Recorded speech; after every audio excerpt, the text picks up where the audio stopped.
The bridge of the Imperial dreadnought Vorgatha's Claw was silent except for the low hum of the main reactor. The stars beyond the viewing screen shimmered cold and indifferent, bearing witness to the largest fleet the Galactic Empire had assembled in nearly 2 centuries. 400 warships, titans of steel and plasma, arrayed in perfect battle formations. They had been summoned here to crush the Terran Republic, the upstart humans who had, somehow, clawed their way from a backwater blue planet into interstellar politics in less than 2 centuries.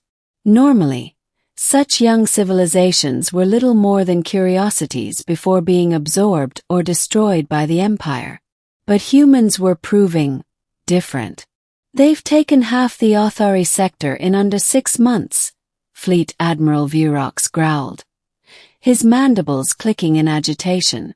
"Our supply lines there are in ruins. Entire planetary garrisons have surrendered without a shot." "Cowards," hissed Grand Strategist Relthra, her scaled head lowering in disdain. "What threat could this primitive species possibly pose?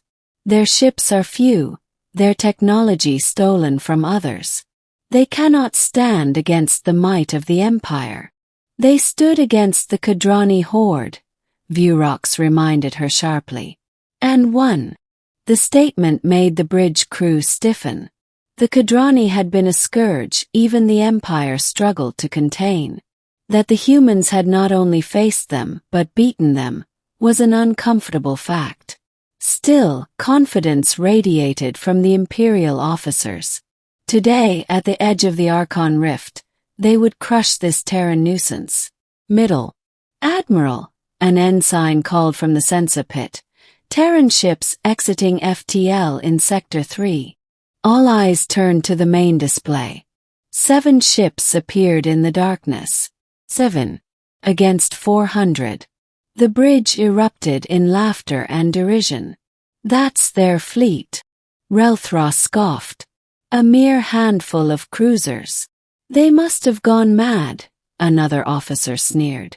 But Admiral Vurox did not laugh. His multifaceted eyes narrowed.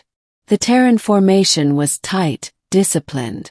Their hull designs were strange, ugly by Imperial standards, bristling with modular weapon mounts and reinforced plating. They were not sleek predators like Imperial ships, but squat, sturdy beasts built for endurance. A calm human voice came over the comms. "This is Commodore Elias Kane of the Terran Republic Navy. By entering this sector with hostile intent, you have violated Treaty Delta 7. You are ordered to withdraw immediately." The absurdity of the demand made several officers hiss in amusement. "Tell your Commodore," Relthra said with a cruel smile, "that he is outnumbered nearly 60 to 1. Vurox held up a claw. "Open a channel." Kane's image appeared on the view screen. A tall human with close-cropped hair, wearing an unadorned Navy uniform. His expression was calm, almost bored. "Commodore," Vurox rumbled, "you bring 7 ships to face the full might of the Galactic Empire. Do you intend to surrender?" Kane's lips twitched upward. "No, Admiral. I'm just here to keep you busy." Before anyone could reply, the Terran ships began to move. Not toward the Imperial fleet, but sideways, their hulls venting dozens of small, dart-like drones into space. The drones accelerated with unnatural speed, dispersing in patterns Imperial sensors struggled to track.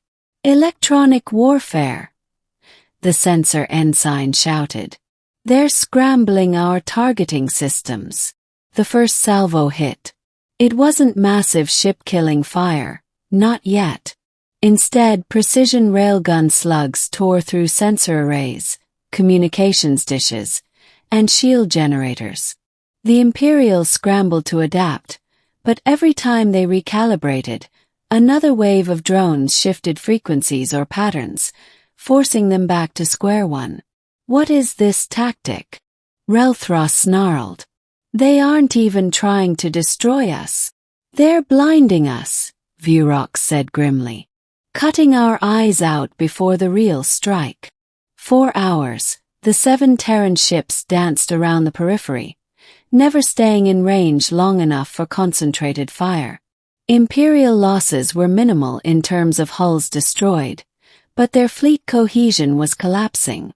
Squadrons became isolated. Ships lost contact with command. The once perfect Imperial formation dissolved into chaos. And then, without warning, the Terrans retreated, vanishing into FTL space. The bridge crew let out a collective hiss of relief.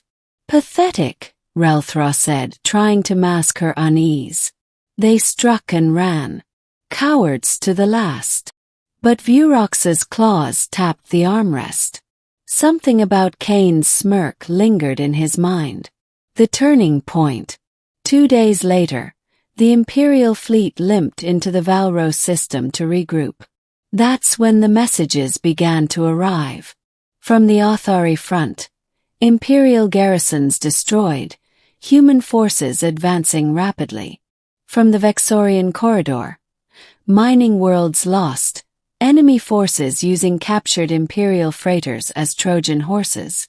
From the Grath belt, entire fleet group wiped out, no survivors. The pattern became clear. Kane's 7 ships had not been the main force. They had been a distraction, a surgical strike to cripple the Imperial vanguard while the true Terran fleets hit everywhere else. And then came the worst news.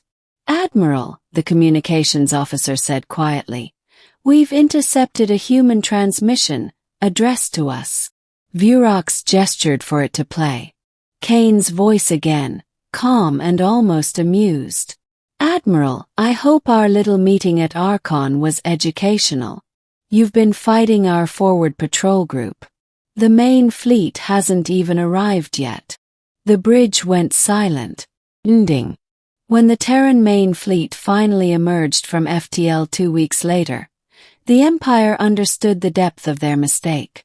They had expected crude ships, barely fit for modern warfare.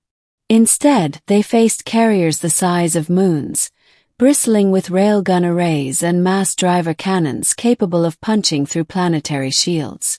Swarms of automated strike craft flowed from their hangars like angry hornets, each one faster and more agile than any Imperial fighter.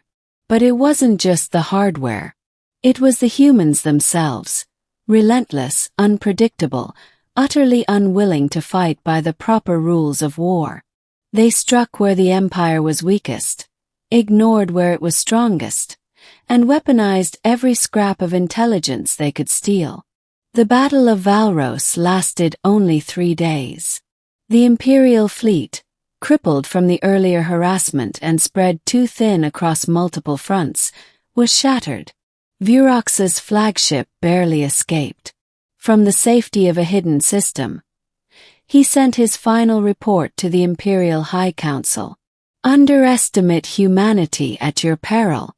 Their strength is not in numbers, nor in technology alone, but in their ability to adapt faster than we can respond. If this is the strength of their vanguard, then the arrival of their main fleet may herald the end of the Empire itself."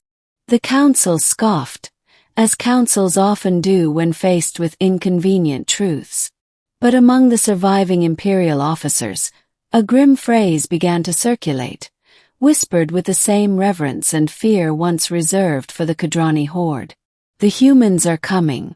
And this time they've brought friends.